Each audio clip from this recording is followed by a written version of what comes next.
ఎవడో కూడా హిందూ ధర్మాన్ని ఎంత నాశనం చేద్దాం అనుకున్నా సరే ఈ దేశంలో మిగిలేది సనాతన ధర్మం ఒక్కటే. మధ్యలో వచ్చిన వాళ్ళు మధ్యలోనే పోతాడు.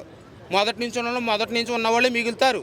అంతేగాని వీళ్ళు వచ్చి ఎన్ని చేద్దామని సరే వీళ్ళ నిజాలు, వీళ్ళు చేసే పెంట కార్యక్రమాలు, వీళ్ళ దొంగ వేసాలని, వీళ్ళ నకిలీ వేసాలని, వీళ్ళు ఫేక్ మాటలని, వీళ్ళ టచ్ అంటే పడిపోతే కాళ్ళు వేసిపోవడం ఇవన్నీ కూడా బయటకు వచ్చేస్తున్నాయి కదా, తెలుస్తున్నాయి కదా, అందరూ చూస్తున్నారు కదా. అంతే కాబట్టి వీళ్ళ నిజాలన్నీ బయటకు వచ్చేస్తున్నాయి. కాబట్టి సనాతన ధర్మాన్ని ఎవ్వడు కూడా నాశనం చేయలేడు. నాశనం చేద్దాం అనుకున్నాడు నాశనం అయిపోతాడు. ఇప్పుడు ఆ ప్రవీణ్ పగడాల గారు అన్నారు, ఎన్నో తిట్టాడు, అయినా సరే బాధపడలేదు. ఆయన ఏదో అన్నాడు, ఏదో ఇంటర్వ్యూలో అన్నాడని చెప్పేసి మేము పోనేలా అనుకుని జాలి పడ్డాం. కానీ వీళ్ళకి జాలి ఉండదు.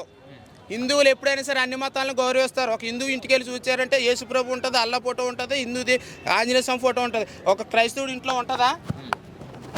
ఉండదు. వాళ్ళ దేవుడే ఉంటాయి.